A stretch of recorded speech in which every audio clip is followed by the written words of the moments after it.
Hello दोस्तों, नमस्कार, आदाब, सत श्री अकाल, गुड मॉर्निंग। आई होप आप सभी अच्छे होंगे, अपनी स्टडी अपना रूटीन फॉलो कर रहे होंगे।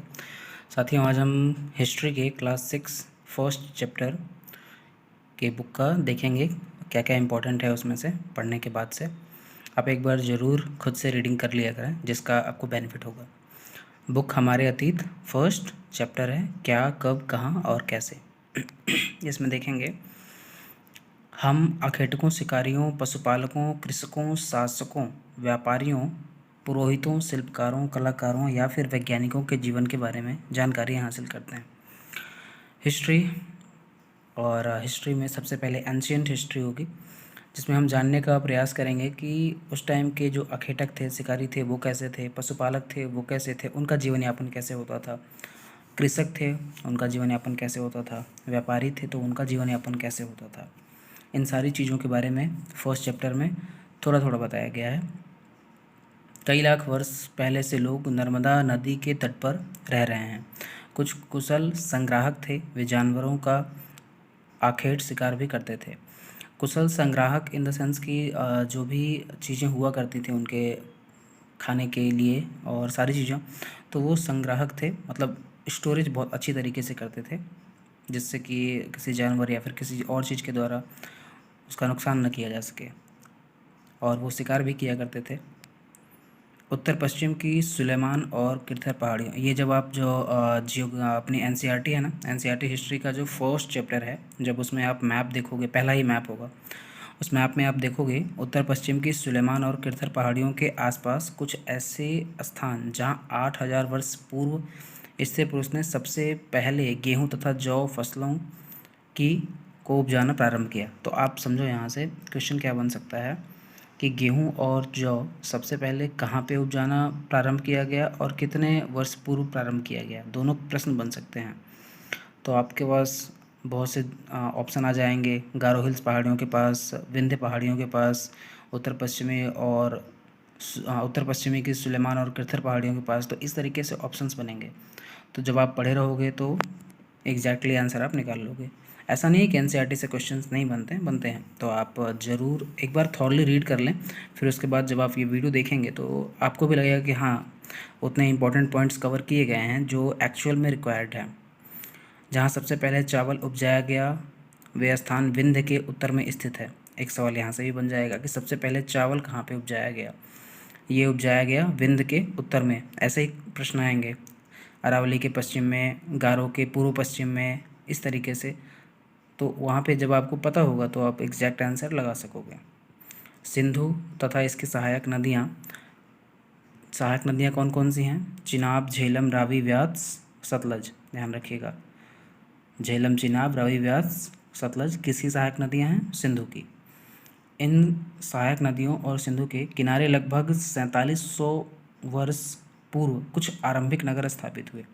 प्रश्न ये भी पूछ सकते हैं कि आरंभिक नगर कहाँ पे स्थापित हुए और कब स्थापित हुए, किन नदियों के किनारे स्थापित हुए। जैसे मान लीजिए 4 ऑप्शन में दे दिया, चिनाब, झेलम, रावी और एक दे देगा सोन नदी। तो फिर आपसे पूछेगा कि इन चारों में से किस नदी के आसपास आरंभिक नगर स्थापित नहीं हुए। तो आपको पता रहेगा कि आरंभिक नगर कहाँ पे स्थापित हुए थे।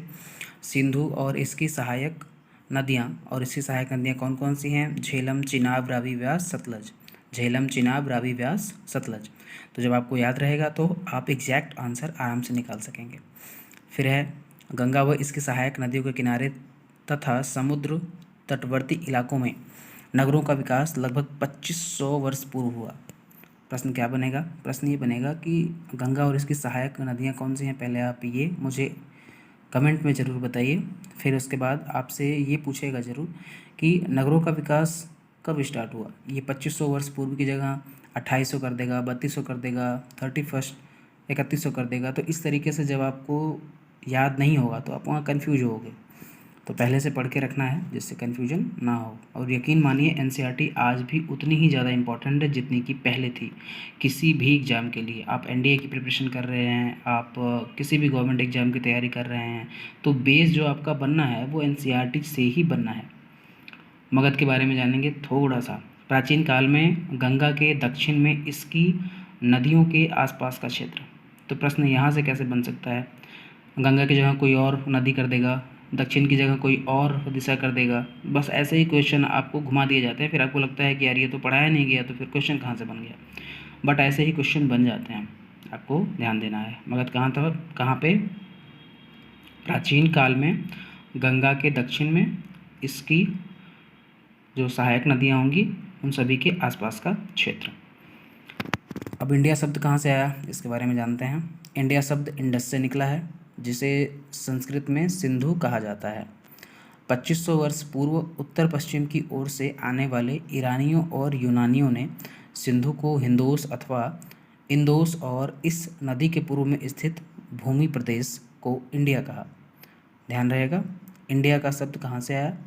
2500 वर्ष पूर्व उत्तर पश्चिम की ओर से आने वाले ईरानियों और यूनानियों ने सिंधु को हिंदोस कहा। एक्चुअली ऐसा था कि उनका स कहने में एक होता है ना कि जैसे आप आसाम साइड के लोग रहेंगे या फिर किसी और दूसरे एरिया के, तो उनका जो प्रोनाउंसिएशन होता है वो बिल्कुल अलग होता है और एग्जैक्ट में जो वर्ड होता है उससे। तो वो सिंधु को हिंदू, हिंदोस इस तरीके से, तो उन्होंने हिंदोस अथवा इंदोस कहा। इस नदी के पूर्व में स्थित भूमि प्रदेश को इंडिया कहा। ध्यान रखिएगा।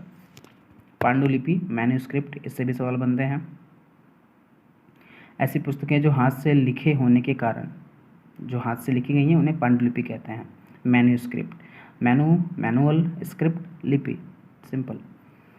पांडुलिपियाँ प्रायः ताड़पत्रों अथवा हिमालय क्षेत्र पर उगने वाले भुर्ज नामक पेड़ की छाल से विशेष तरीके से तैयार भोजपत्र पर लिखी जाती हैं। आप ये भुर्ज नाम का जो पेड़ है इसकी छाल, ये आप गूगल पे सर्च करके ज़रूर एक बार देखिए कि ये दिखती किस तरीके से है। कभी कभी इमेजेस भी आ सकते हैं, तो इससे आपको थोड़ा सा आसानी होगी देखने में। और ताड़पत्री या फिर हिमालय क्षेत्र पर उगने वाले भुर्ज नामक पेड़ की छाल, ध्यान रखिएगा, इम्पोर्टेंट है। इन पुस्तकों में धार्मिक मान्यताओं व व्यवहारों, राजाओं के जीवन, औषधियों तथा विज्ञान आदि सभी प्रकार की चर्चा मिलती है।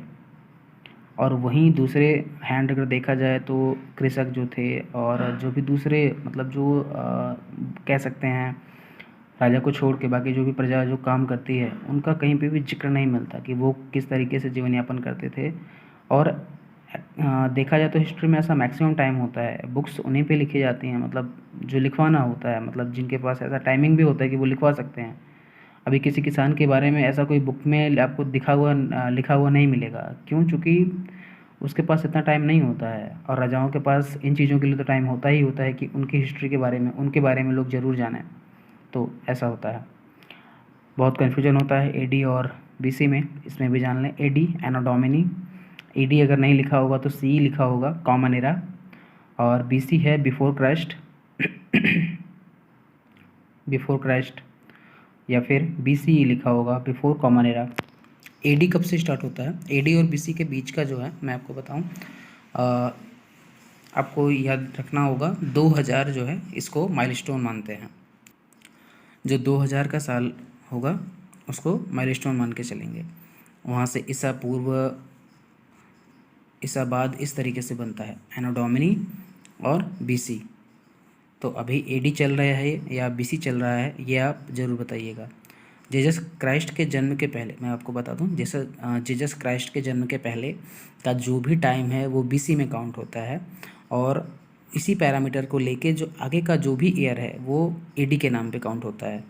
आगे से ध्यान रखिएगा। तो आई होप आपको समझ में आया होगा। आज की वीडियो में इतना ही है फर्स्ट चैप्टर में, मतलब बहुत ज़्यादा कुछ खास नहीं है, बट जितना भी है वो खास ही है। तो ठीक है, मिलते हैं फिर नेक्स्ट वीडियो में। तब तक के लिए take care, goodbye, have a nice day.